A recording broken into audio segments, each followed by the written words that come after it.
মুসলমানদেরকে বাড়ি ঘোড়া পুরাইয়া দিতেছে। আরে কি হইব ওয়াজ দিয়া, কি হইব মসজিদের আজান দিয়া? গতকাল দেখলাম এক মুয়াজ্জিন দিল্লির মসজিদের ভিতরে যাইয়া আজান দেয় নাই।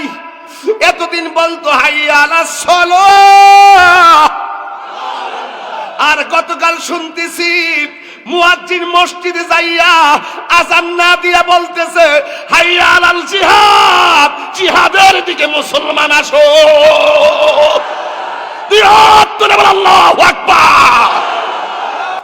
আমার মুসলমান আগুনে জ্বলতেছে, ছোট্ট বাচ্চারে দেখছি আগুন দিয়ে পুরাইতেছে। নামাজ টাইমে মসজিদে আগুন ধরাইয়া দিছে। জবান খুইলা গো আল্লাহ। আমার ফাইনাল কথা হলো, ষড়যন্ত্র যদি দিল্লি থেকে হয়, ষড়যন্ত্র যদি দিল্লি থেকে হয়, মুসলমানকে জ্বালিয়ে দেওয়ার ষড়যন্ত্র যদি দিল্লি থেকে হয়, মুসলমানদের মসজিদ পুড়িয়ে দেওয়ার ষড়যন্ত্র যদি দিল্লি থেকে হয়, মুসলমানদের আযানকে বন্ধ করে দেওয়ার ষড়যন্ত্র যদি দিল্লি থেকে হয়, আমরা বাংলার জমিন থেকে বলবো ওই ষড়যন্ত্রকারীদের ফয়সালা আরশে আজিম থেকে হবে, আরশে আজিম থেকে হবে। নবীর পরে নবী নয়, নবীর পরে নবী নয়, সংসদে আইন চাই, কাফের কাফের, কাদিয়ানি কাদিয়ানি, একমত একমত। আসসালামু আলাইকুম ওয়া রাহমাতুল্লাহি ওয়া বারাকাতুহু।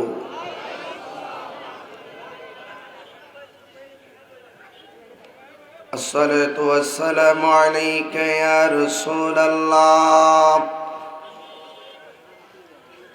আসসালাতু ওয়াসসালামু আলাইকা ইয়া হাবিবাল্লাহ,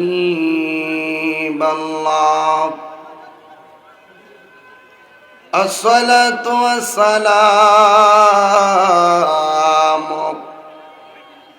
আলাইকা ইয়া শফিউল মুযনিবিন, আসসালাতু ওয়াসসালামু আলাইকা ইয়া রাহমাতাল লিল আলামিন। আল্লাহুম্মা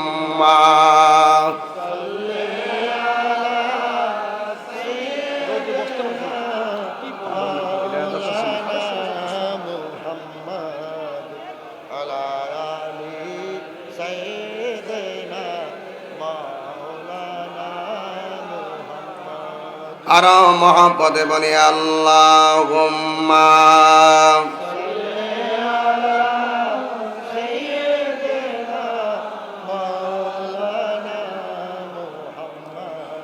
ওয়া আলা আলি সাইয়্যিদিনা।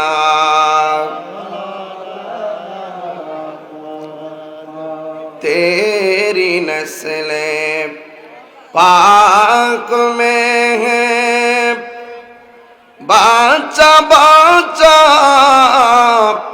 नूर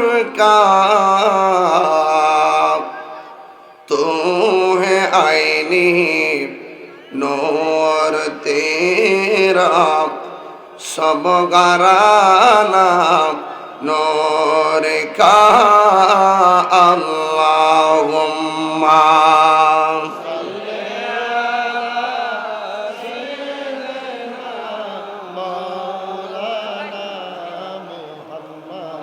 وعلى آل سيدنا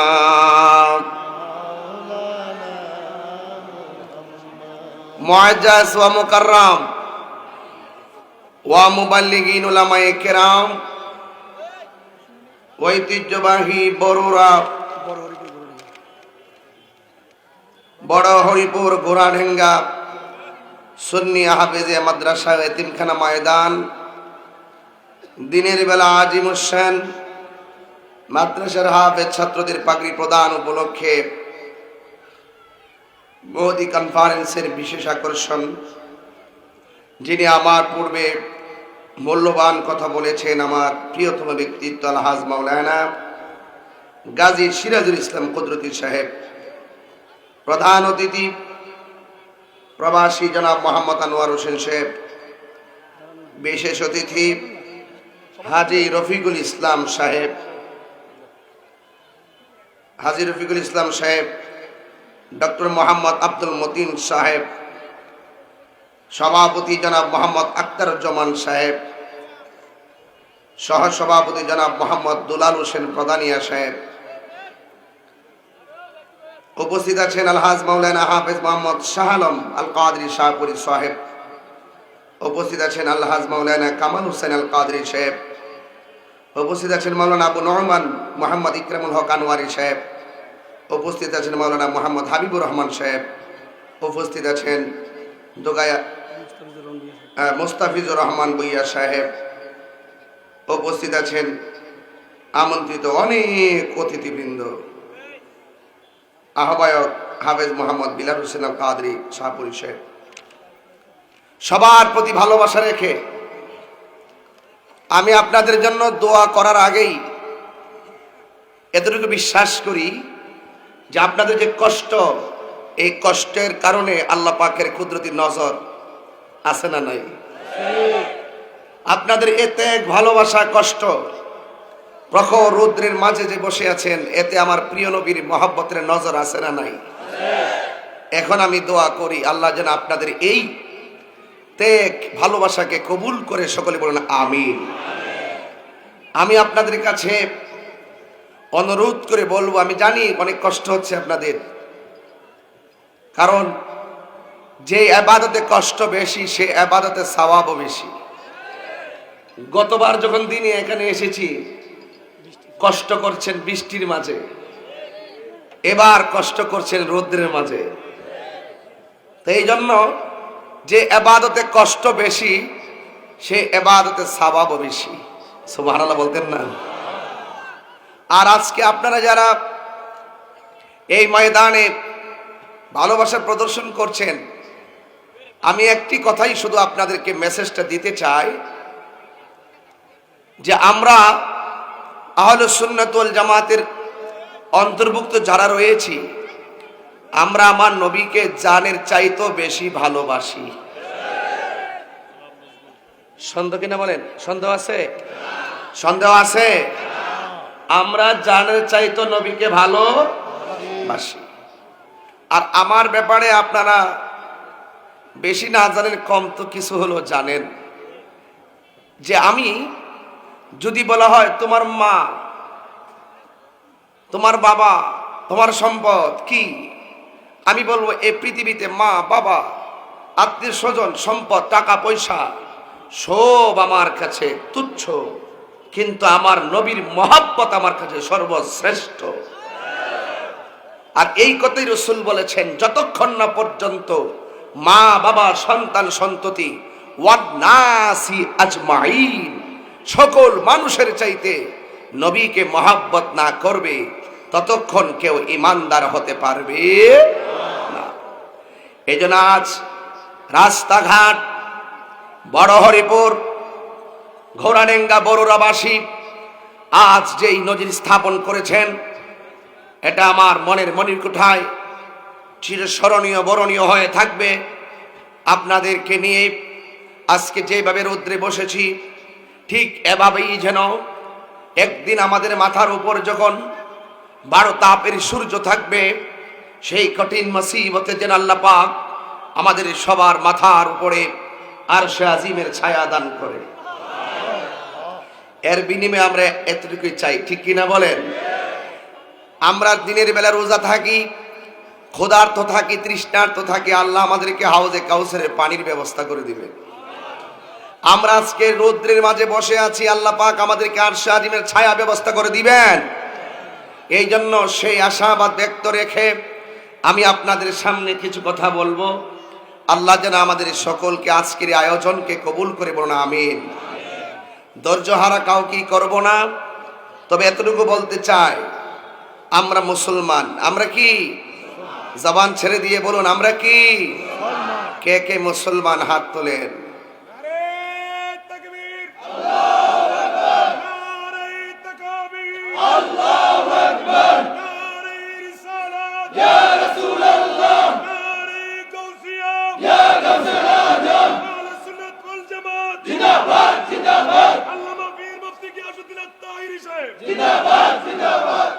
আল্লাহু আকবার। জবান খুলে বলি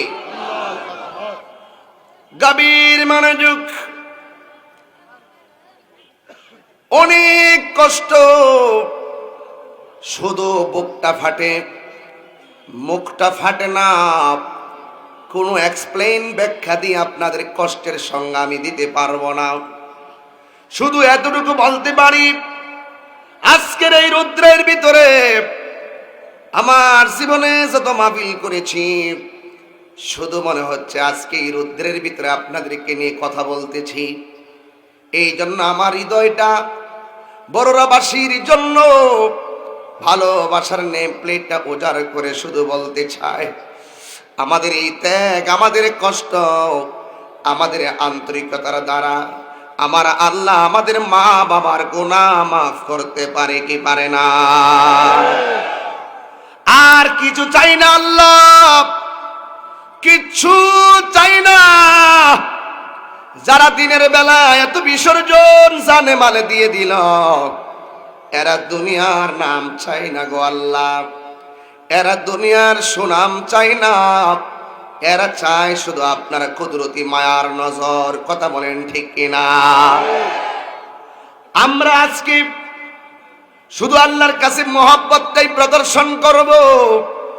এই জন্য যুবকের দল অনুরোধ করে আমি আপনাদেরকে বলে দিয়ে যাই, আল্লাহ রাব্বুল আলামিন আমাদেরকে কোরআনে এমন একটি আয়াত নাজিল করেছেন, নিশ্চয় দুঃখের সাথে সুখ আছে, সুখের সাথে আবার দুঃখ আছে। আমরা দুনিয়ায় নবীর প্রেমে চলতে চাই, পড়তে চাই, এর বিনিময়ে আমরা নবীজিকে মরণের সময় এক নজরে দেখতে চাই। কথা বলেন ঠিক কিনা? প্রেমিক হওয়া লাগবে বাবা শাহজালালের মতন, প্রেমিক হওয়া লাগবে বাবা শাহপরানের মতন। হাত তুলে বলতে হবে। প্রেমিক হওয়া লাগবে আমানত শাহর মতো, প্রেমিক হওয়া লাগবে গোলাপ শাহর মতো, প্রেমিক হওয়া লাগবে আবু বকরের মতো, প্রেমিক হওয়া লাগবে শের খোদা মাওলা আলীর মতন। জান দিব কিন্তু ঈমান দেব না। রাজি আছি কিনা বলে মুসলমান? এই জন্য যুবক ভাইরা আমার, নীরবে নিবৃত্তি সাহাবাদের জীবন আদর্শের উপরে কিছু কথা বলবো, কারণ সাহাবারাই হলো আমাদের এই মানের মাপকাঠি। সাহাবাদের দিকে যদি দৃষ্টি করি, ওনারা নবীকে ভালোবাসতে গিয়ে কি কষ্ট করেছেন, আমরা সেই কথাগুলো যদি হৃদয়ে ধারণ করি, খোদার কসম আজকে যারা এসেছেন বাড়িতে যাওয়ার আগে আমার আল্লাহ আমাদের গুনাহ মাফ করতে পারে কি পারে না? এই জন্য আমার আব্বু, ও যুবক, মুসলমানদের সংখ্যা মাত্র 28 জন। কয়জন? জোরে বলেন কয়জন? আর কোন মুসলমানই নাই, আর কোন মুসলমান নাই, শুধুমাত্র 28 জন। এই 28 জন আমার নবীর কাছে এসে দাঁড়ায় গেল। কয়জন? 28 জন দাঁড়ায়া গেল। দাঁড়ায়া ডাক দিয়ে বলেন, ইয়া রাসূলুল্লাহ, ইয়া হাবিবাল্লাহ, নবী গো, আমরা গোপনে গোপনে দিনের দাওয়াত দেই। আমরা চাই আমাদের ধর্মের কথা ওপেন করে দেই। আমরা চাই আমাদের ধর্মের কথা মানুষদেরকে জানিয়ে দেয়। আমার নবী বলে, আবু বকর, তোমরা সংখ্যায় মাত্র 28 জন, এখনো কাফের ইহুদিদের মোকাবেলায় ধর্মের কথা সরাসরি বলা যাবে না, বললে তোমাদের ক্ষতি হবে। নবী কিভাবে বললেন? যদিও বড়রা আমি কথাগুলো কোনোদিন বলি নাই, আজকে শুধু বলছি, কথাগুলো মনোযোগ দিয়ে আপনাকে শোনাই লাগবে। যদিও সূর্যের আলো তাপ লাগতেছে, জাহান্নামের আগুনের তাপ চাইতে কম না বেশি? সূর্যের তাপ, হাসরের ময়দানে তাপ আরো বেশি। আজকে থেকে শিক্ষা হয়ে যাবে, আখিরাতের কথা মনে হয়ে যাবে। যদি রৌদ্রের তাপ, শরীরের ঘাম ঝরে রৌদ্রের কারণে, আর এই দিক দিয়া যদি আল্লাহর ভয়ে চোখের পানিগুলা ফালাইয়া দিতে পারেন, তাহলে হাসরের ময়দান আমার আল্লাহ আমাদের গুনাহ মাফ করতে পারে কি পারে না? কি বললাম আপনাদেরকে? মুসলমান মাত্র কয়জন? জোরে কোন? 28 জন মুসলমান। শুধু ডাক দিয়ে কই, নবী গো, আমরা প্রকাশ্যে ধর্মের কথা বলতে চাই, দিনের কথা বলতে চাই। আমার নবীকে, আবু বকর, এখনো সময় হয় নাই, সময় হয় নাই, তোমরা টিকতে পারবা না। কারণ আমার নবী কিভাবে বললেন? কারণ আমার নবী তো গায়েবের খবর দেনেওয়ালা। জোরে বলেন ঠিক কিনা বলুন। মুসলমান কয়জন? কথা বলে কয়জন? ওরা সংখ্যালঘু। এই জন্য বিয়াদবদের মোকাবেলায় টিকা বড় কঠিন। আজকে দেখেন ভারতের দিল্লির দিকে একটু তাকায়, মুসলমানরা সংখ্যালঘু, মুসলমান অল্প, ওরা মুসলমানদের মসজিদ গোলায় আগুন ধরাইয়া দিতেছে, মুসলমানদেরকে বাড়ি ঘোড়া পুরাইয়া দিতেছে। আরে কি হইব ওয়াজ দিয়া? কি হইব মসজিদের আজান দিয়া? গতকাল দেখলাম এক মুয়াজ্জিন দিল্লির মসজিদের ভিতরে যাইয়া আজান দেয় নাই। এতদিন বলতো হাইয়া আলাস সালাহ, আর গতকাল শুনতেছি মুয়াজ্জিন মসজিদে যাইয়া আজান না দিয়া বলতেছে হাইয়া আলাল জিহাদ, জিহাদের দিকে মুসলমান আসো। জিহাদ করে বল আল্লাহু আকবার।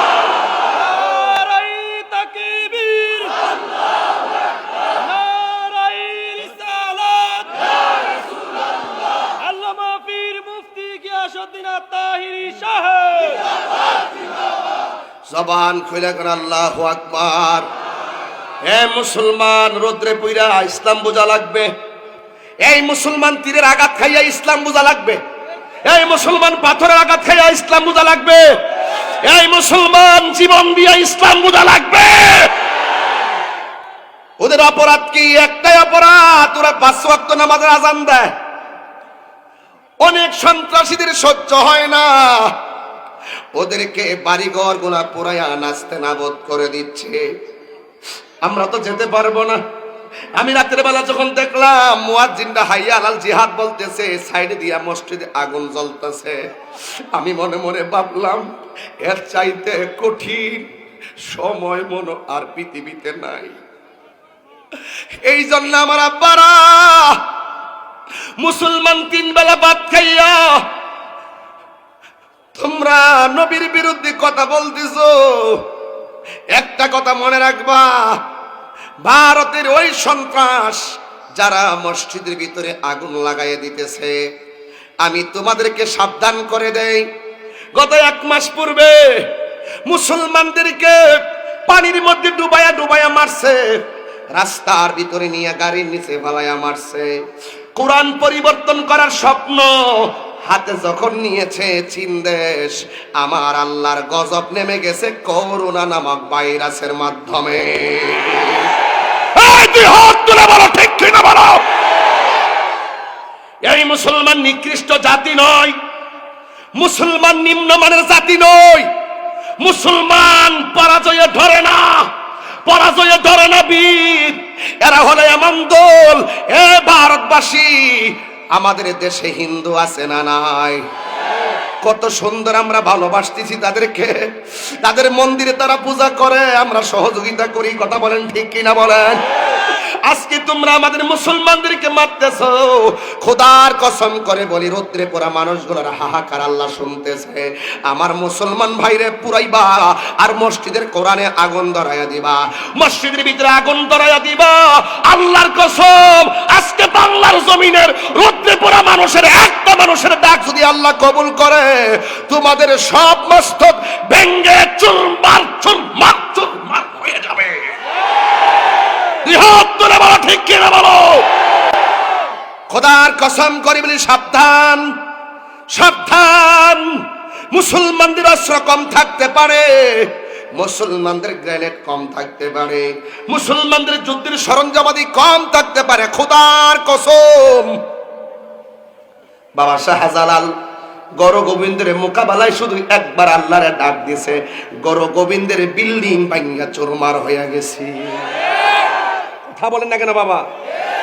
একটা ভাই মুসলমান আগুনে জ্বলবে আর আপনি 3 বেলা ভাত খাইবেন, বলবেন তাহিরি কথাগুলো ভালো লাগে না। রাসূলের অপমানে যদি কাঁদে না তোর মন, মুসলিম নয় মুনাফিক, তুই রাসূলের দুশমন। কি ওয়াজ করবো রাতে যখন এই নিউজগুলো দেখি, তখন ওয়াজ ভালো লাগে না। ওই আমার নবীর ভবিষ্যৎবাণী 1500 বছর আগে গজওয়ে হিন্দের কথা মনে হয়ে যায়। কথা বলেন ঠিক কিনা বলো? এই জন্য বাবার আমার সাবধান। আমার নবী বলেন, হে আবু বকর, আমরা মাত্র 28 জন। কয়জন? কষ্ট হচ্ছে আমি জানি, পায়ে ধইরা বলি, এই কষ্টটা আল্লাহ পাক আশা রাখি বৃথা দিবেন না। ইনশাআল্লাহ বলেন, ইনশাআল্লাহ বলেন, ইনশাআল্লাহ। এই জন্য যুবক ভাইরা, মুসলমানদের সংখ্যা কয়জন? আমার নবী তো গায়েবের খবর দেনওয়ালা। আমার নবীজি না করলেন, ওই মুহূর্তে আবু বকর সিদ্দিক রাদিয়াল্লাহু তাআলা আনহু বলেন, ইয়া রাসূলুল্লাহ, সংখ্যায় কম হতে পারে, হকের কথা বলে যদি জীবনটাও চলে যায়, আমাদের মরার পরেও আর কোনো দুঃখ নাই। জোরে কনা সুবহানাল্লাহ। সাহাবাদের আন্তরিকতা দেখে, সাহাবাদের ভালোবাসা দেখে, সাহাবাদের অনুরোধ দেখে আমার নবী আর না করতে পারলেন না। আমার নবী বলে, ঠিক আছে, মসজিদের মধ্যে এসো। এবার মসজিদের ভিতরে আসলেন। আসার পরে আল্লাহর হাবিব সাল্লাল্লাহু আলাইহি সাল্লাম 28 জনকে সামনে নিয়ে দাঁড়ায়া ডাক দিয়ে কয়, কে আছো? হকের জন্য প্রথম জীবনটা দিবে। 28 জনের ভিতরে একটা সাহাবী লাফ দিয়ে দাঁড়ায় গেছে। তিনি কেউ না, তিনি হলো হযরত আবু বকর সিদ্দিক। দাঁড়ায়া গেলেন। চতুর্দিকে শুধু ইহুদি, চতুর্দিকে বেঈমান। সিদ্দিক আকবরের দিকে পাথর মারা শুরু করলো। ওই যে আমার নবী বলছিলেন এখনো সময় হয় নাই, আরো পরে সময় হবে। সাহাবাদের আন্তরিকতা দেখে নবী আর না করতে পারলেন না। আবু বকর সিদ্দিককে ওরা এমন ভাবে পাথর মারলো, পাথর মারতে মারতে বিছানার মধ্যে শোয়া ফেলাইছে। আর সবাই দেখতেছে, সিদ্দিক আকবর মনে হয় রক্ত প্রবাহিত হতে হতে আবু বকর মারা যাচ্ছে। যখন রক্ত প্রবাহিত হচ্ছে, সবাই 28 জন সবাই মারি খাইল। সিদ্দিক আকবর প্রথম দাঁড়াইছে, এই জন্য তারে মারার জন্য তারা উদ্যত হইয়া পাথর বেশি মারছে।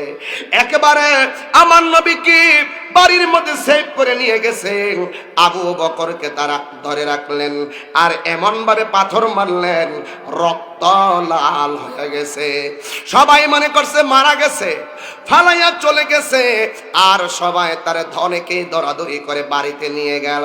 বাড়িতে নেওয়ার পরে সিদ্দিক আকবর আম্মা যান তখন ইসলাম ধর্ম গ্রহণ করে নাই। বুঝেন সময়টা কত কঠিন, কত কঠিন।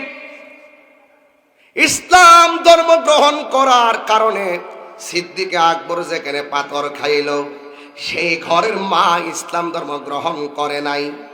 ঘরের ভিতরে নিয়ে গেল, সব ইহুদিরা খবর নিতে আসছে আবু বকরের মরছে কিনা, ইহুদিরা খবর নিতে আসছে মরছে কিনা। দেখবেন এমন অনেক নিউজ পাওয়া যায়, কেউ মারা গেলে অনেকে খুশি হয়, কেউ মারা গেলে আবার অনেকে বেজার হয়। কথা বলেন ঠিক কিনা? তা আবু বকর সিদ্দিক রাদিয়াল্লাহু তাআলা আনহুকে যেই মাত্র ঘরে দেখতে গেল, যাইয়া দেখতেছেন রক্তে লাল হয়ে আছে, কথা বলে না। ইহুদিরা মনে করছে আবু বকর সিদ্দিক রাদিয়াল্লাহু তাআলা আনহু মারা গেছে। হঠাৎ করে আবু বকর সিদ্দিক রাদিয়াল্লাহু তাআলা আনহু নড়াচড়া করে না। ওই মুহূর্তে তার ঠোঁট দুইটা নড়াচড়া করে। ইহুদিরা কয়, কিরে মরে নাই দীপ, কি মারা মারলি তোরা, মরে নাই কেন? ইহুদিরা তাকায়া রইলেন, আবু বকর কি বলে? আমাদের যদি আঘাত লাগে শরীরে, আমরা বলি ডাক্তারের কাছে নিয়ে যাও, জ্বর উঠলে ডাক্তারের কাছে যাই।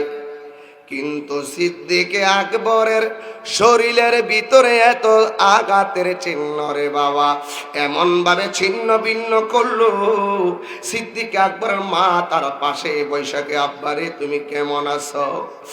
আবু বকর সিদ্দিক রাদিয়াল্লাহু তাআলা আনহু রক্ত মাখা শরীর লইয়া মারে ডাক দিয়া কই, আম্মা তুমি আমারে খবর নিতেছো আমি কেমন আছি?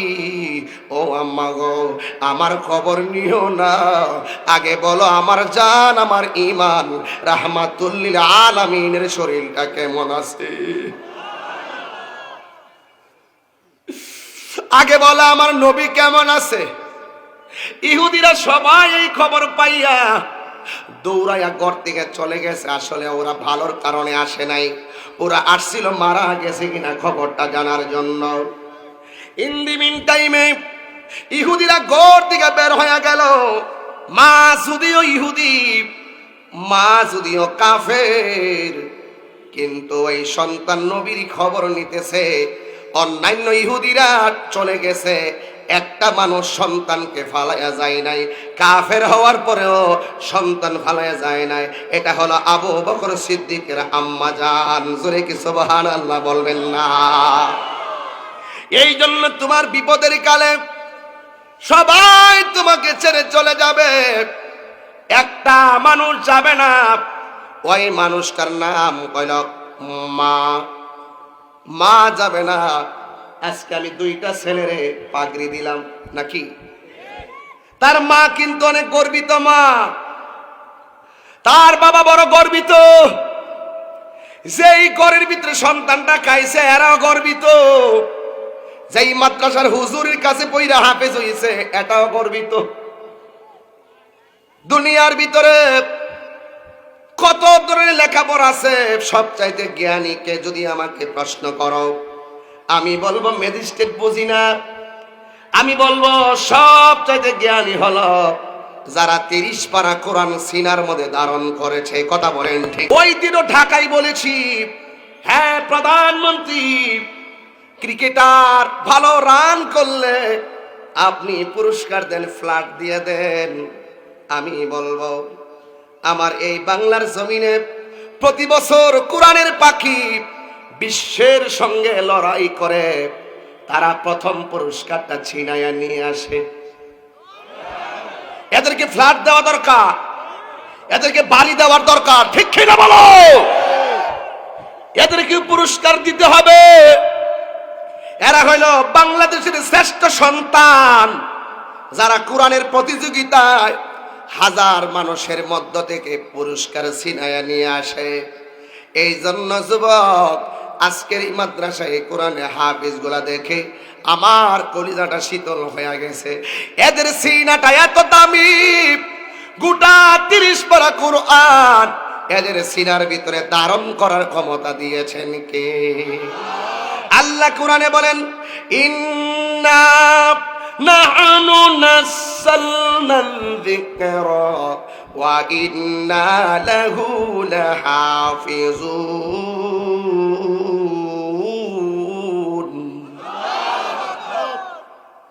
আল্লাহ রাব্বুল আলামিন বলেন, আমি কোরআনকে নাজিল করেছি, কোরআনকে হেফাজতের দায়িত্ব আমি আল্লাহ কাউকে দেই নাই।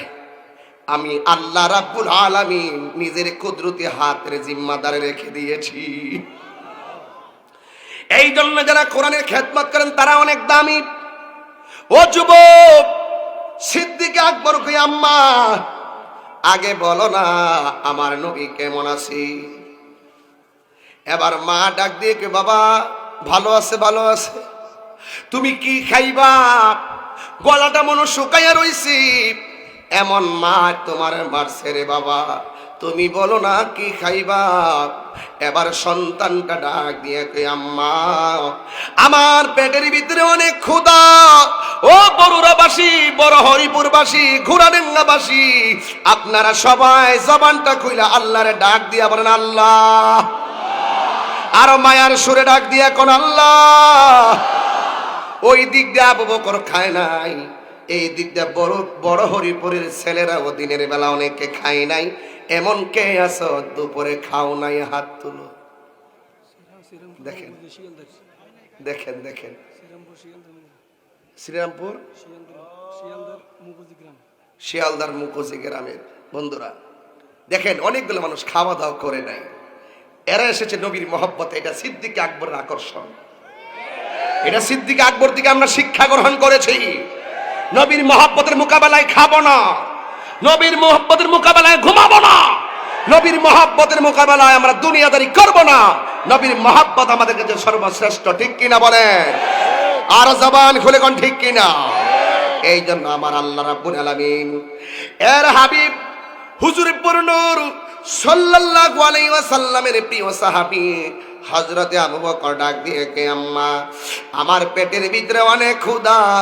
ও আম্মা আমি খাবো না, তবে একটা কথা আছে, যতক্ষণ পর্যন্ত আমি তোমার শোনা কথা বিশ্বাস করি না গো মা, তাড়াতাড়ি আমাকে আমার নবীর কাছে নিয়ে যাও।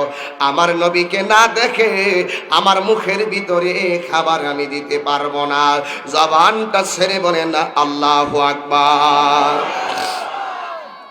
মা যদিও কাফের, সন্তানটারে শাড়ির আঁচল এইভাবে মাথাটা ঢুকাইয়া, ডানে কাফের বামে কাফের, শুধুমাত্র কাফের আর কাফের। আর ইহুদিরা ওই ইহুদিদের মোকাবেলায় কিভাবে নবীর সামনে তাকে নিয়ে যাবে? রাস্তাঘাটে তারা উৎপেতে দাঁড়িয়ে আছে। এই দিক দিয়ে মা সন্তানটাকে আমার নবীর কাছে নিয়ে গেলেন। নেওয়ার পরে আমার নবীর সামনে আবু বকর সিদ্দিক রাদিয়াল্লাহু তাআলা আনহু তাকাইতে পারে না, পাথরের আঘাতে রক্ত ঝরঝরিত। আবু বকর সিদ্দিককে আমার নবী দেখা বৈশা থাকে নাই। আমার নবী বুকের মধ্যে ছড়াইয়া কপালের মধ্যে চুমা দেওয়া শুরু করলি। ডাক দিয়া বলে, আবু বকর আমি বলছিলাম না এখনো সময় হয় নাই, ওদের অন্তরে মায়া নাই। দেখেন না ভারতের মুসলমানদেরকে এমন ভাবে মারতেছে, মায়া নাই। কথা বলেন না কেন? মায়া নাই, দয়া নাই। কোরআনের মধ্যে লেখা আছে মুসলমানদের প্রকাশ্য অপ্রকাশ্য শত্রু হইল ইহুদি এবং খ্রিস্টান। কথা বলেন ঠিক কিনা? এই জন্য যুবক ভাইরা আমার, যেই দেশের ভিতরে একজন আরেকজনের ধর্মের মানুষের দ্বারা নিরাপদে নয়, এই দেশের প্রধানের দূরদর্শিতার অভাব আছে। কথা বলেন ঠিক কিনা? যেই দেশের ভিতরে গণতান্ত্রিক রাষ্ট্রে এক ধর্মের মানুষ আরেক ধর্মের মানুষকে আঘাত করে, আর ওই দেশের প্রধান নীরব থাকে, ওই নীরব প্রধানকে এই বাংলার জমিনে মানাই না। কথা বলেন ঠিক কিনা? হুঙ্কার আসতেছে একদিন, একদিন হুঙ্কার আসতেছে। মুসলমান জাগ্রত থাকতে হবে, জাগ্রত থাকতে হবে। যুগে যুগে যুগে যুগে যুগে যুগে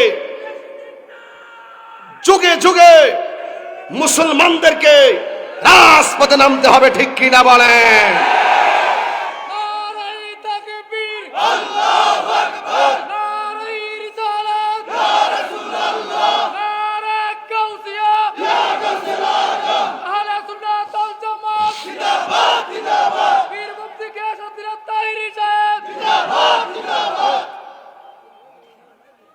জাগ্রত হতে হবে আমাদেরকে। যে সিদ্দিক আকবরের কথা বলছি, এই সিদ্দিক আকবরের আমলে কুখ্যাত ভণ্ড নবী দাবিদার ওই মুসাইলামাতুল কাজ্জাব নিজেকে নবী দাবি করছিল। এই সিদ্দিক আকবর এমন আকবর যিনি তার সম্পদ আমার নবীর কদমে কুরবান করে দিয়েছেন, যার জীবনকে উৎসর্গ করে দিয়েছেন।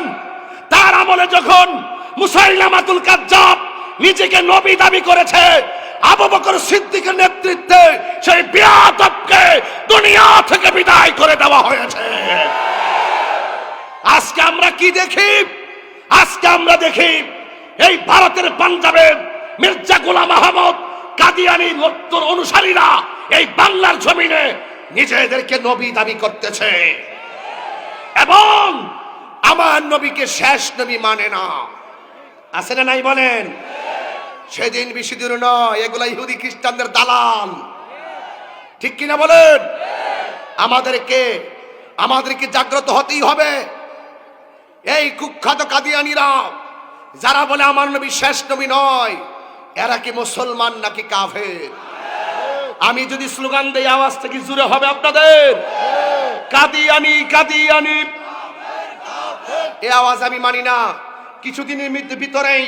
কিছুদিনের ভিতরে আহলে সুন্নাত ওয়াল জামাতের পক্ষ থেকে বিশাল কর্মসূচি আসতেছে, যেই কাদিয়ানীদের বিরুদ্ধে রুখে দাঁড়াইবার জন্য।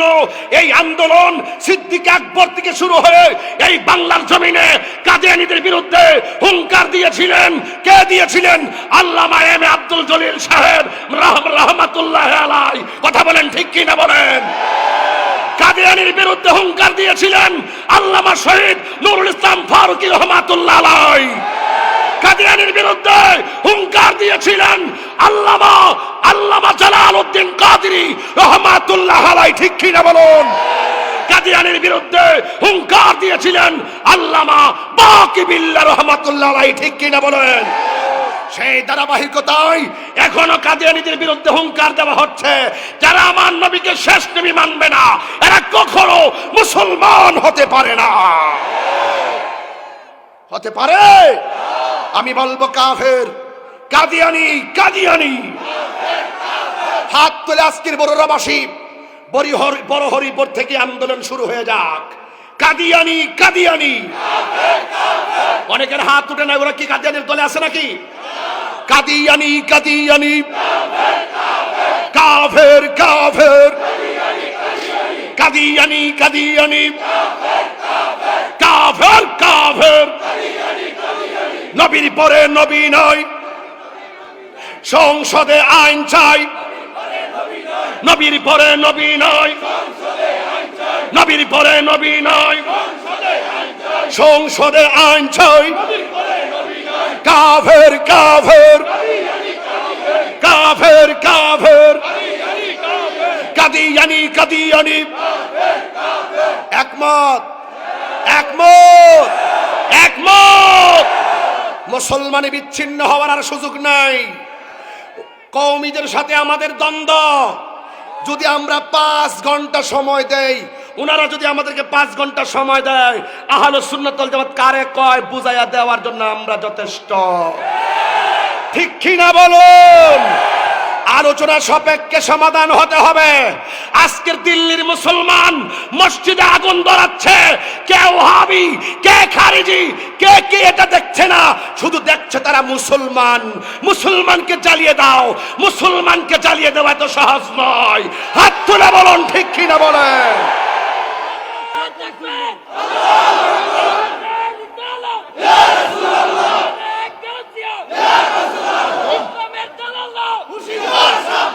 আমার ফাইনাল কথা হলো ষড়যন্ত্র যদি দিল্লি থেকে হয়, মুসলমানকে জ্বালিয়ে দেওয়ার ষড়যন্ত্র যদি দিল্লি থেকে হয়, মুসলমানদের মসজিদ পুড়িয়ে দেওয়ার ষড়যন্ত্র যদি দিল্লি থেকে হয়, মুসলমানদের আযানকে বন্ধ করে দেওয়ার ষড়যন্ত্র যদি দিল্লি থেকে হয়, আমরা বাংলার জমিন থেকে বলবো ওই ষড়যন্ত্রকারীদের ফয়সালা আরশে আজিম থেকে হবে, আরশে আজিম থেকে হবে।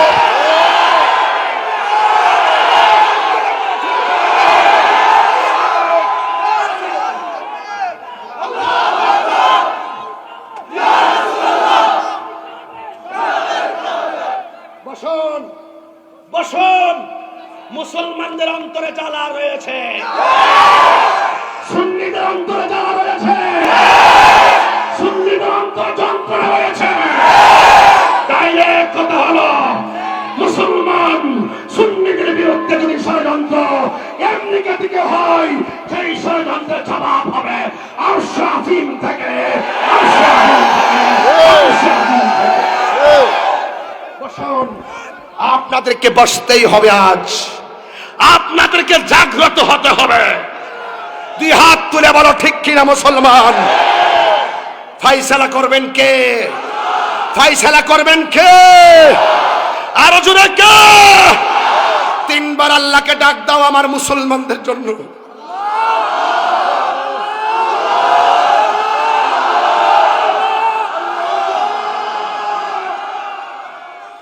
আমার মুসলমান আগুনে জ্বলতেছে, ছোট্ট বাচ্চারে দেখছি আগুন দিয়ে পুরাইতেছে, নামাজ টাইমে মসজিদে আগুন ধরাইয়া দিছে।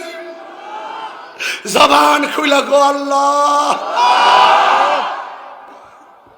তুমি গায়েবী মদত দান করো, তুমি গায়েবী মদত দান করো, গায়েবী মদত দান করো। কথা একটাই, যুবক তোমাকে জাগ্রত হতে হবে। যেই কোনো মুহূর্তে হলো সুন্নাত ওয়াল জামাতের পক্ষ থেকে কর্মসূচি আসবে, বাতিলের বিরুদ্ধে রুখে দাঁড়াতেই হবে তোমাকে।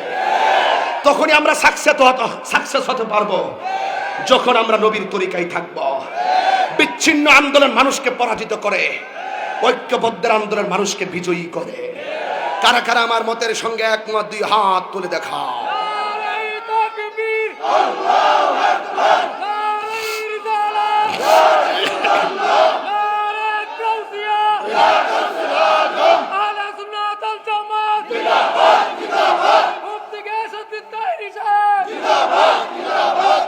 এখানে অনেক পোলাপান লিখছে ভালোবাসার আরেক নাম আল্লামা তাহিরি। কাগজ নিয়ে আসছে, ওরা নেম প্লেট নিয়ে আসছে, আমাকে দেখাচ্ছে আমরা ভালোবাসার আরেক নাম আল্লামা তাহিরি।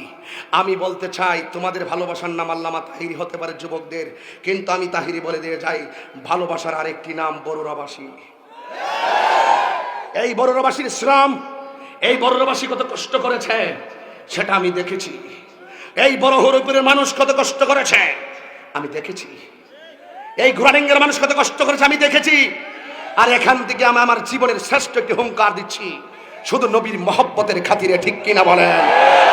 আরো জোরে বলুন ঠিক কিনা বলুন। সিদ্দিক আকবরকে মেরে শেষ করে দিল। সিদ্দিক আকবর রক্ত নিয়ে কয় আমার নবী কেমন আছে। এই কথার ওজন কি আপনারা দিতে পারবেন? এটা কি গায়ের জোরের কথা? এটা কিসের কথা?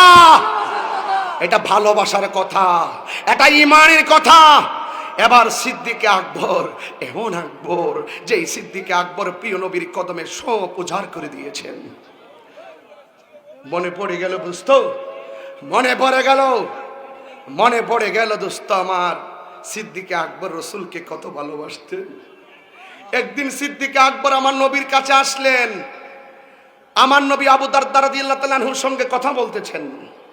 কিন্তু কথা বলার ফাঁকে আমার নবী বলতেছেন, এখানে এমন একজন লোক এসেছে যে ঝগড়া করে এসেছে। কি করে এসেছে? সিদ্দিক আকবর কই, ইয়া রাসূলুল্লাহ, জি আমি ঝগড়া করে এসেছি। ডাক দিয়ে কয়, সিদ্দিক আকবর বলছেন, ইয়া রাসূলুল্লাহ, আমি আবু উমরের কাছে ক্ষমা চেয়েছি, আমি ঝগড়া করেছি, উমরের সঙ্গে একটা কথা নিয়ে কাটাকাটি হয়েছে, আমি ক্ষমা চেয়েছি কিন্তু আমাকে ক্ষমা করে নাই। আমার রাসূল বলেন, হে আবু বকর, তুমি কথা কাটাকাটি করেছো উমরের সঙ্গে, তোমাকে যদিও উমর ক্ষমা না করে, তোমাকে আমার আল্লাহ ক্ষমা করে দিয়েছেন। আর ওই দিক দিয়ে উমর চিন্তা করতেছেন, আবু বকরের সঙ্গে কিছু কথা নিয়ে কাটাকাটি হলো, লোকটা ক্ষমা চাইলো, আমি ক্ষমা করলাম না, কাজটা মনে ভালো হয় নাই। তিনি সোজা দৌড়াইয়া চলে গেছে উমরের বাড়িতে। আরে আবু বকরের বাড়িতে গেল, যাওয়ার পরে জিজ্ঞাসা করে, আবু বকর কোথায়? ঘর থেকে আওয়াজ আসলো, আবু বকর সিদ্দিক আমার নবীর কদমে। তো ওই মুহূর্তে উমর রাদিয়াল্লাহু তাআলা আনহু দৌড়াইয়া আবু বকরের কাছে গেলেন, গিয়ে দেখছেন আমার নবী বসে আছেন, আর আমার নবী লাল চোখ করে উমরের দিকে তাকাইলেন। আবু বকর সিদ্দিককে খাইছে রে, এখন তো উমরের খবর আছে। সিদ্দিক আকবর ডাক দিকে, ইয়া রাসূলুল্লাহ, দুষ্টা আমারই ছিল, উমরের ছিল না। দেখেন ভাই ভাইকে বাঁচানোর জন্য কত চিন্তা করে। আর আমার দেশের সুযোগ পাইলে মায়েরা সমান করে দাও না, না। কত কিছুদিন আগে আমাদের সুন্নি জামাতের আলেমদেরকে গাড়ি ভাঙচুর করে আঘাত করেছে। নো, এটা হতে পারে না, এটা ইসলাম নয়। প্রয়োজনে বুঝি আমাকে তোমার দলে নিয়ে নাও, আর না হয় তুমি বুঝে আমার দলে চলে আসো। এর চাইতে আপনাদের মনে একটু কষ্ট হইতেছে না? আমি তাইলে আর লম্বা করব না, আপনাদেরকে আমি কষ্ট দিতাম না আজকে। আস্তে, এই রৌদ্রটা, আমি যে ছায়াতে বসছি আমার অনেক কষ্ট হচ্ছে, আর আপনারা সরাসরি সূর্যের তাপে নিচে। আল্লাহু আকবার। আল্লাহ আপনাদের সবাইকে এমন টাকার মালিক বানায় দাও যেন মদিনায় যায় নবীরে সালাম দিতে পারেন। সাগর নদী আর পাহাড় বনে পাখিদের গুনগুন গুঞ্জরণে, সাগর নদী আর পাহাড় বনে পাখিদের গুনগুন গুঞ্জরণে, বেশে আসে ওই সুমধুর গান, বেশে আসে ওই সুমধুর গান, এ চারদিকে শুধু আল্লাহর জয়গান। আল্লাহ মহান, আল্লাহ মহান, আল্লাহ। যুবক যুবক, তোমরাই তো আমার অনুপ্রেরণা, হাত তোলো। আল্লাহ মহান, আল্লাহ মহান। বল যদি আকাশের জড়তারা কোথা পেলে স্নিগ্ধ জ্যোৎস্না দ্বারা, সূর্যকে বলো যদি কোথা পেলে আলো, রাত্রি হলো কেন নিকোষ কালো, কোথা পেলে মানবের জীবন বিধান, এ কোথা পেলে মানবের জীবন বিধান, এ জবাবে একটা ছবি আল্লাহর দান। আল্লাহ মহান, আল্লাহ মহান, আল্লাহ মহান, আল্লাহ মহান, আল্লাহ মহান। সাগর নদী আর পাহাড় বনে পাখিদের গুনগুন গুঞ্জরণে, সাগর নদী আর পাহাড় বনে পাখিদের গুনগুন গুঞ্জরণে, বেশে আসে ওই সুমধুর গান, এ বেশে আসে ওই সুমধুর গান, এ চারিদিকে শুধু আল্লাহর জয়গান। আল্লাহ, আল্লাহ মহান, আল্লাহ মহান, আল্লাহ।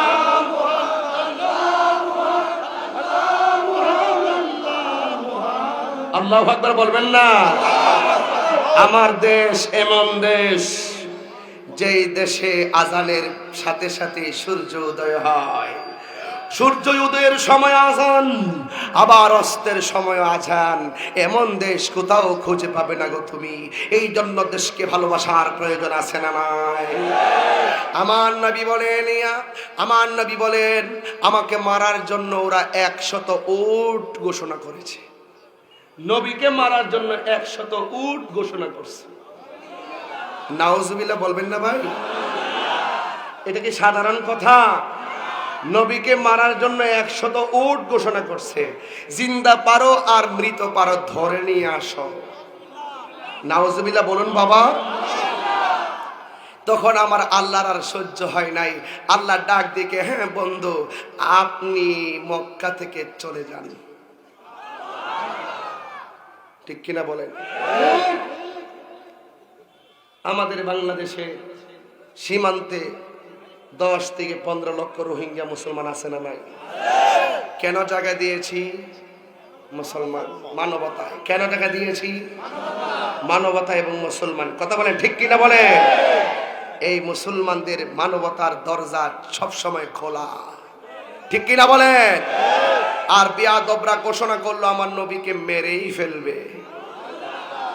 ইয়া রাসূলুল্লাহ, এই বড়রাবাসী আমরা বলতে চাই, নবী গো, কাফেররা আপনাকে মারার জন্য এত পলিসি করলো, আমরা তো আপনাকে পেলে কদম মোবারক ছাড়বো না। রাজি না সবাই?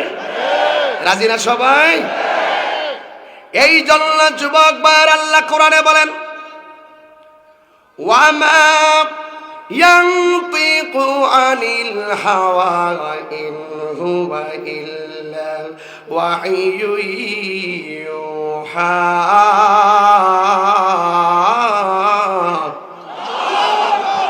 আমার নবী পথ চলে না আল্লাহর কথা ছাড়া। আমার নবী একদিন রাতের বেলা খোলা আকাশের নিচে বের হলেন, ডানে তাকাইলেন, বামে তাকাইলেন, ডানে তাকায়া কাঁদে, বামে তাকায়া কাঁদে, সামনে তাকায়া কাঁদে, পিছনে তাকায়া আমার নবী কাঁদে। আমার নবী কয়, মক্কার মাটি, যদি আমার আল্লাহ আমারে অর্ডার না করতো, আমি কোনোদিন তুমি মাটিকে ছেড়ে যেতাম না।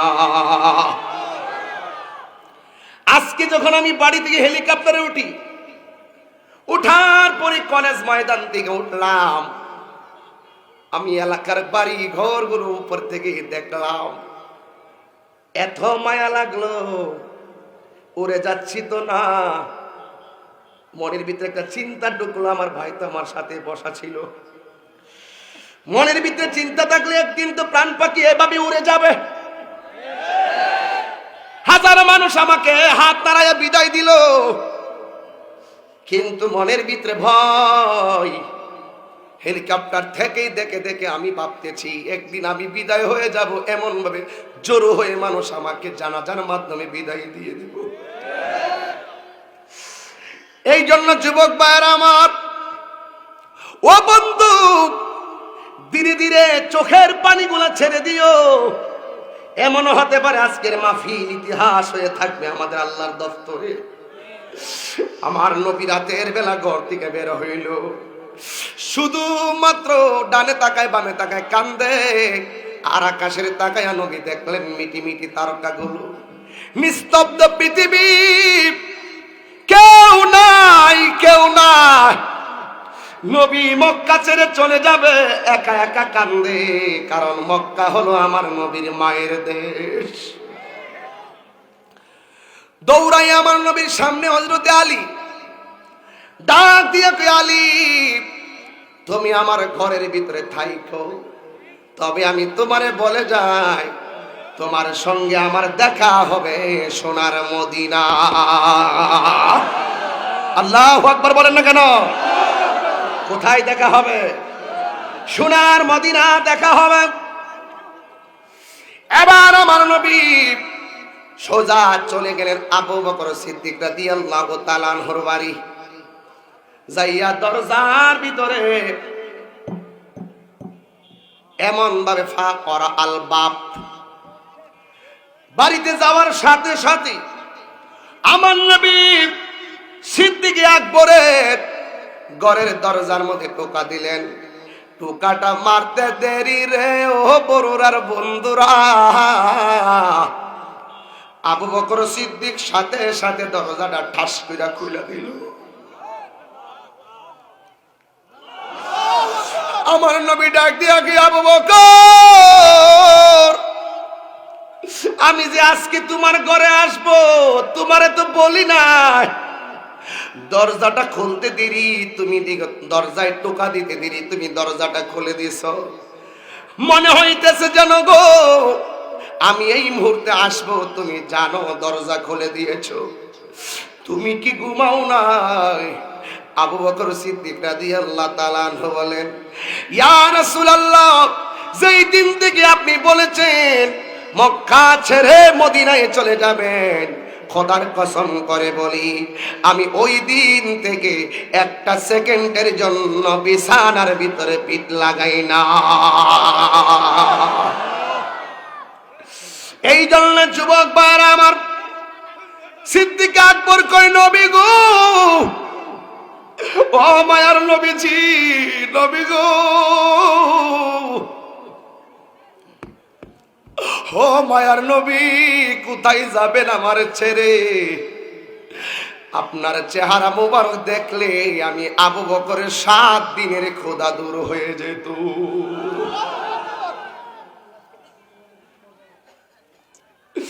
এই জন্য যুবক ভাইরা, ও বড়রার মা, ও আম্মা গো, তোমার অন্তরে নবীর মহব্বত রাখো। একদিন দেখবা তোমার পেট থেকে মহব্বতের সন্তান পয়দা হবে। এই জন্য আমার মা আজকে 2টা ছেলে হাফেজ হলো, এদের মা পেট আজকে ধন্য হয়ে গেছে। ধন্য মায়ের ধন্য সন্তান। এই জন্য বাবা নীরবে নীরবে কথাগুলো শোনেন। এবার আমার নবী বলেন, আবু বকর তুমি আমার সঙ্গে চলো, আমি তোমাকে সাথে করে নিয়ে যাব। এই দিক দিয়ে হযরতে আলী রাদিয়াল্লাহু তাআলা আনহু আমার নবীর ঘরের ভিতরে শুয়ে রইলেন। নিচে শুয়া মাথার উপরে চাদর দিয়ে দিলেন, অথচ তিনি জানে কাফেররা ঘোষণা করেছেন আমার নবীকে জিন্দা হোক মরা হোক ধরে দিতে পারলে কয়টা উট দিবে? কথা কন না, কথা কন না। কয় সুর দিবে আব্বু? 100 উট দিবে। চেয়ারম্যান সাহেব যদি আমারে কয় তাহির আমাকে শত্রু খুঁজতেছে, পাইলে মাইরে ফেলাইবা, আমার ঘরে আপনি থাকেন। আমি যদিও থাকি চেহারাটা খুললা থাকবো, যদি চেহারাটা ঢেকে ঘুমায় তাইলে চেয়ারম্যান মনে করে আমাকে মেরে ফেলতে পারে। কিন্তু মৌলা আলীর ক্ষেত্রে ভিন্ন। নবী বলছে, আবু ও আলী আমি চলে যাচ্ছি, তুমি আমার ঘরে থাকো। কিন্তু হযরত আলী এইভাবে চাদরটা মুখের মধ্যে দিয়া ঘুমাইলেন, আর মনের ভিতরে আনন্দ। মুখটা ডাইকা শুইলেন, আর সাথে সাথে কাফের আসছে। আসার পরে তলোয়ারের মাথা দিয়া কাপড়টারে সরাইলেন, সরাইয়া দেখতেছেন শুয়ে রইলেন হযরতে আলী রাদিয়াল্লাহু তাআলা আনহু। কাফেররা জিজ্ঞাসা করে মুহাম্মদ কয় সাল্লাল্লাহু। মাওলা আলী বললেন সামনে গেছে। এই কথা বলার পরে আলী থেকে কাফেররা চলে গেল। এখন যদি মাওলা আলীকে প্রশ্ন করো গো, হে আলী তুমি কেন নবীর ঘরে থাকলা? ঠিক আছে, তোমার মুখটা ডেকে ঘুমাইছো, তুমি কি জীবনের মায়া করলা না গো? কারণটা কি? আলী রাদিয়াল্লাহু তাআলা আনহু বলে, ও পৃথিবীর মানুষ, আমি মরণের চিন্তা করব কেন? কারণ আমার নবী যাওয়ার সময় বলে গেছে আমার সঙ্গে নবীর দেখা হবে সোনার মদিনা। আর জোরে কোন আল্লাহু আকবার। এ ভাই, ওই আলীর কত ঈমান ছিল, নবীর কথা সত্য, নবীর সঙ্গে দেখা না হইয়া আমার মরণ হবে না। চিৎকার মেরে কি আল্লাহু আকবার বলবেন না? এবার আমার নবী হযরত আবু বকর সিদ্দিক রাদিয়াল্লাহু তাআলা আনহুকে নিয়ে রওনা হলেন। মদিনায় যাওয়ার 2টা রাস্তা। প্রথম রাস্তাটা দিয়ে আমার নবী যায় নাই, এটা মেন হাইওয়ে রুট। আর একটা রাস্তা হলো আমার নবী, আপনার নবীজি এমন একটা বাইপাস রাস্তায় গেলেন যে এই রাস্তা দিয়ে মানুষে সহজে খুঁজবে না।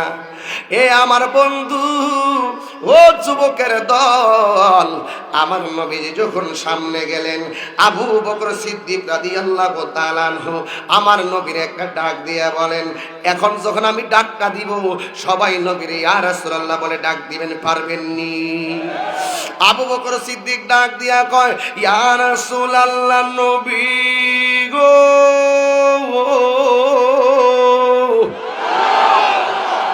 এতক্ষণ আপনি সামনে গেলেন, এখন আমি আপনার সামনে থাকব। আমার নবী কই, তুমি কি কোরআনে পড়ো নাই নবীর অগ্রে হাঁটা যাবে না, নবীর চাইতে কণ্ঠ বাড়ানো যাবে না, তুমি আমার সামনে গেলে তো বেয়াদবি হবে। আবু বকর সিদ্দিক রাদিয়াল্লাহু তাআলা আনহু বলে, নবী গো, বেয়াদবি যদি হয় দুজকে যাবো, এরপর আপনার সামনে আমার থাকা লাগবে। আমার নবী বলে, কেন থাকবা? আবু বকর সিদ্দিক রাদিয়াল্লাহু তাআলা আনহু বলেন, ইয়া রাসূলুল্লাহ, সামনের বাড়িটা দেখেন না, কাফেরের বাড়ি, ওরা না আপনারে খুঁজতাছে, ফাইলে মাইরা ফালাইব গো নবী।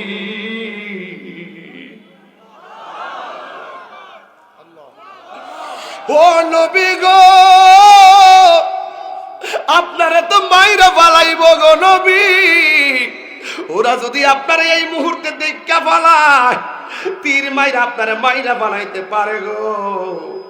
আমি আপনার পিছনে থাকলে আপনার গায়ে তীর লাগিয়া যাইব। ও নবী, আমি আপনার সামনে থাকবো, বেয়াদবি হইলে হইব, একটা বুঝি না, দুইটা বুঝি না, তিনটা বুঝি না গো নবী। শত তীর যদি লাগে গো, আমি আপনার সামনে দাঁড়াইয়া থাকবো। আমি আবু বকরের গায়ের ভিতরে যদি 1000 তীরও লাগে, আমি সব আমার বুকে পাইতা নিব, কিন্তু আমার সামনে আমার নবীর বদন মুবারকে একটা তীর আঘাত লাগলে আমি আবু বকর সহ্য করতে পারবো না।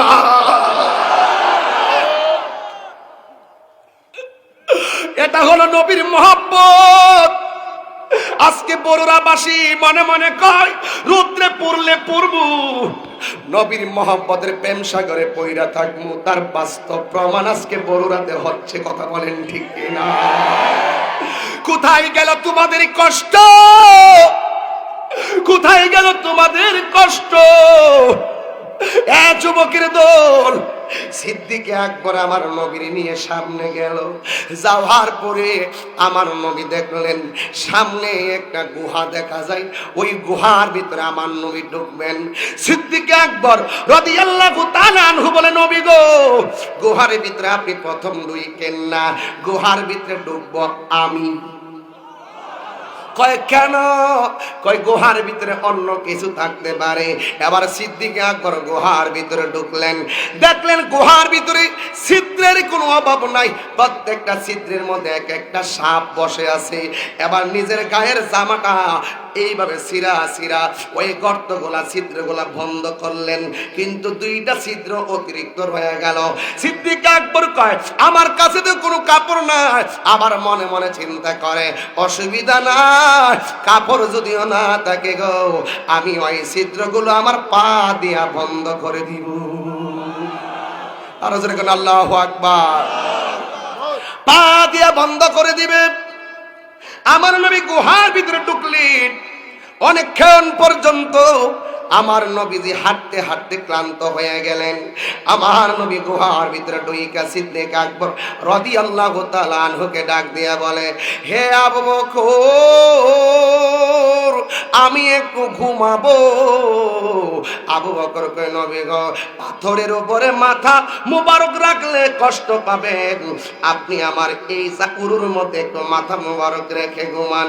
আমার নবীজি হাদিস শরীফের মধ্যে বলেছে, আমার আল্লাহ আমাকে হাবিব বলেছেন, কিন্তু আমি যদি এই পৃথিবীর মধ্যে কাউকে হাবিব বানাইতাম, তাইলে সেই হাবিবটা আমার আবু বকরকে বানাইতাম। এমন একজন প্রেমের মানুষ, এমন একটা মনের মানুষ আমার নবীর দুঃখের সাথে সুখের সাথে। বন্ধু রে,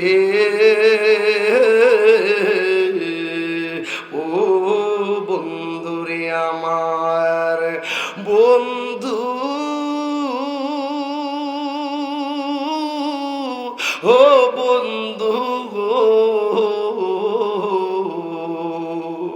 জীবনে কত কোটি বার বন্ধু বলছি, তোমার বাড়ি লেখার জন্য বলি নাই, তোমার বন্ধু বলি মদিনার দিকে তোমার হাত দুইটা বাড়াইয়া দেওয়ার জন্য। আমার নবীজি যখন উরু মুবারকের ভিতরে মাথা মুবারক দিয়ে ঘুমাইলো, ওই ছিদ্রের মধ্যে সাপ গোলাম মুখটা বাইরে কইরা দিয়েছে। সিদ্দিকে আকবরের পা দিয়া ওই সিদ্দিকে আকবরের ছিদ্রগুলা বন্ধ করে দিলেন। যেই মাত্র বন্ধ করে দিছে রে বাবা, সাথে সাথে ওই দুইটা সাপ আবু বকরের কদমের মধ্যে সুবল মারলো। যখন দংশন করলো, সিদ্দিক আকবর মনে মনে কয়, সাপে কামড় দিছে, পা লড়াইলে আমার নবীর ঘুম ভেঙে যাবে। আরো জোরে জোরে কন্যা আল্লাহু আকবার। সিদ্দিক আকবর রাদিয়াল্লাহু তাআলা আনহু যেই মাত্র কদমে সবল নিলেন, এরপরও তিনি নবীরে ডাক দেয় নাই। ওই মুহূর্তে আমার নবীর না ডাক দিয়া অল বডির শরীরে বিষে ছায়া গেছে, আর বাউড়ির বডির ভিতরে একেবারে রক্ত গোলাপ পানি হয়ে যাচ্ছে। ওই মুহূর্তে আমার নবীজি ঘুমের করে আচ্ছন্ন, কিন্তু মনের অজান্তে সিদ্দিকে আকবরের চোখ থেকে 2 ফোঁটা পানি আমার নবীর গাল মোবারকে পড়ল। যেই মাত্র পড়ল, ওই মুহূর্তে আমার নবীজির ঘুম ভেঙে গেছে গো। আমার নবী ডাক দিয়ে কয়, আবু বকর তুমি কেন কাঁদতেছ? তোমার চেহারা এইভাবে কেন পরিবর্তন হয়ে গেল? এবার সিদ্দিক আকবর ডাক দিয়ে কয়, নবী গো, ও মায়ার নবীজি, আপনি যখন ঘুমায়া রইলেন, সাপে আমার পায়ের ভিতরে ধ্বংসন করে দিয়েছে। আমার নবী কয়, তুমি আমারে ডাক দিলে না কেন? নবী গো, আপনার ঘুম ভাঙবে তাই আমি ডাক দেই নাই। আমার নবী কই, কোন জায়গায় তোমারে সবল দিল? সিদ্দিক আকবর কই, নবী গো, আমার পায়ের তলার মধ্যে সবল দিল। জোরে কি আল্লাহু আকবার বলবেন না? আমার নবী কই, তুমি কি ব্যথা পাও না? তোমার কি বিষ লাগে না?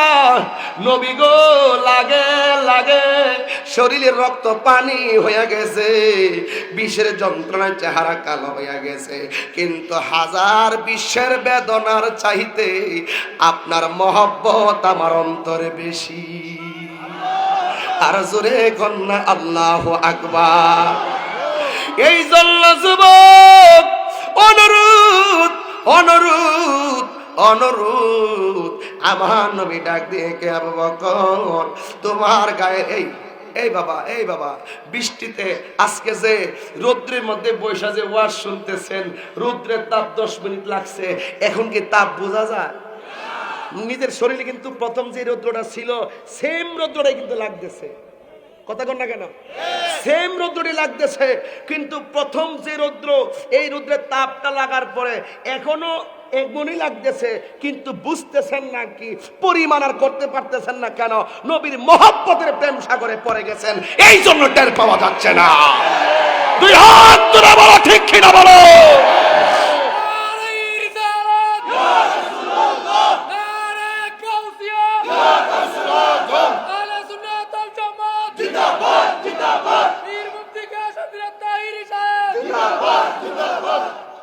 কথা কি বুঝতে পেরেছেন?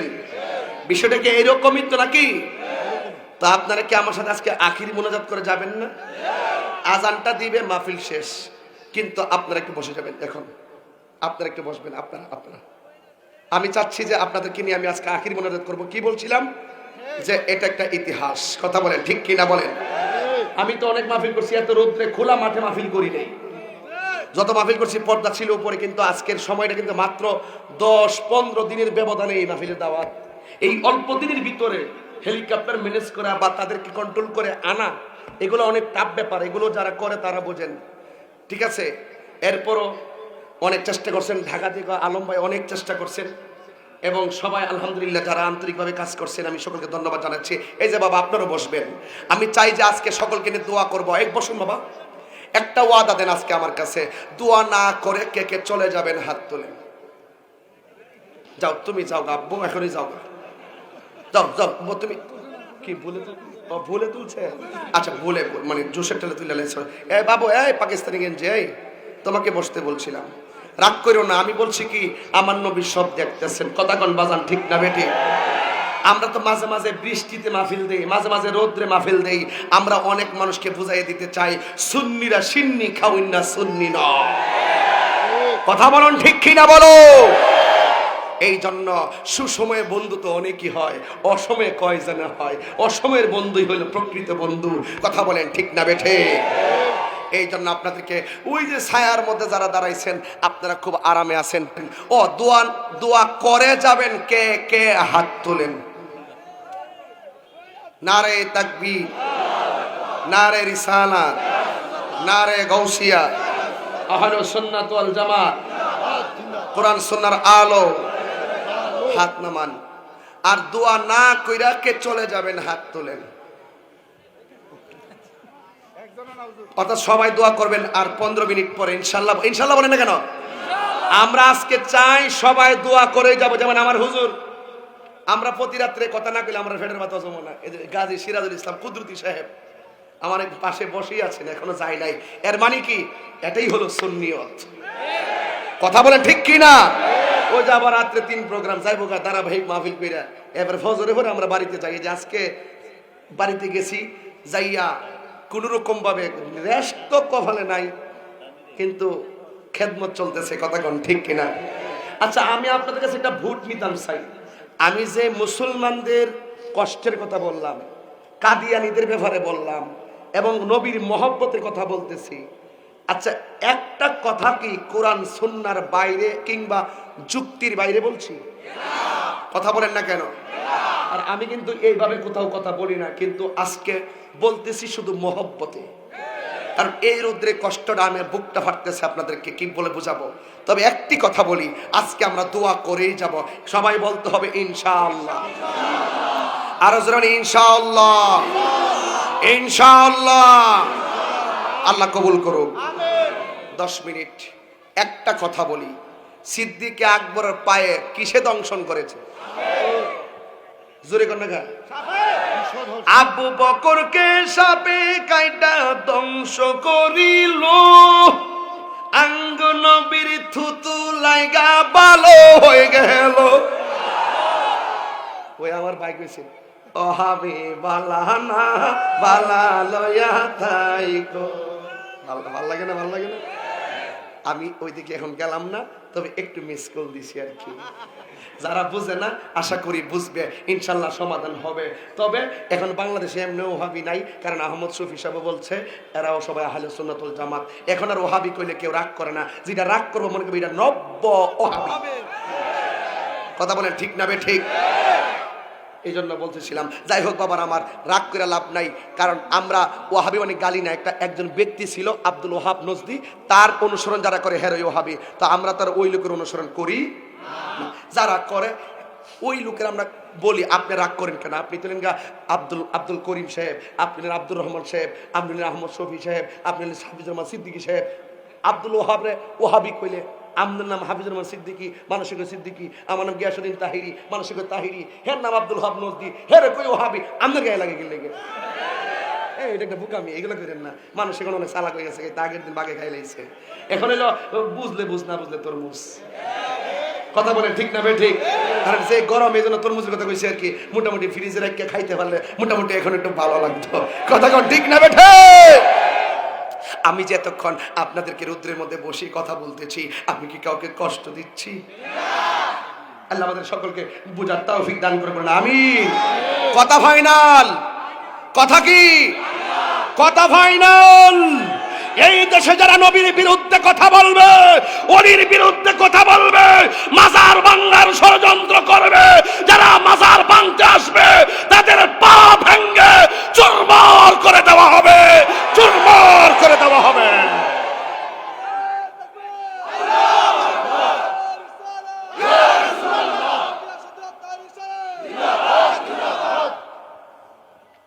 ভণ্ডকে আমরা ভণ্ড বলি, হককে হক বলি। কেউ যদি লাল শালু কাপড় পইরা গলার ভিতরে শামুক দিয়া শিকল বানাইয়া হাতের মধ্যে গুঙ্গুর লইয়া আর একটা লোহা লইয়া বাড়িতে আইসা হাঁটুর উপরে গামছাটা বাইন্দা লাল শালু পইরা আয়া কইব হক মাওলা, আয়া কইব বাপ দে সানুন দে। আর ওই লাল সালুলার যদি বলা হয় আজান দিছে মসজিদে যাও না কেন, আর তাই না যদি কথাটা বাদ দে, সাজদার মতন সাজদা একটা দিনই চলে, নামাজ পড়া কেডা কিতা করছে, ওলি হইতে গেলে নামাজ লাগে না, আমি বলবো আমি তোরে মানি না। তুই হাত তুই না বলো, ঠিক কি না বলো? ওই লোকের মাজার বানায় ফেললে সর্বপ্রথম প্রতিবাদ আমি করব, ঠিক কিনা বলেন? কারণ যে কোনো মানুষের মাজার বানাইলে আমরা তাকে হক বলি না, আমরা হককেই হক বলি। আপনি শাহজালালের মাজার বানতে যাইবেন, ও মা এটা কে বলল আপনারে? কোথায় শাহজালাল আর কোথায় লালের লাল? কথা বলেন না কেন? কথা বলেন না কেন?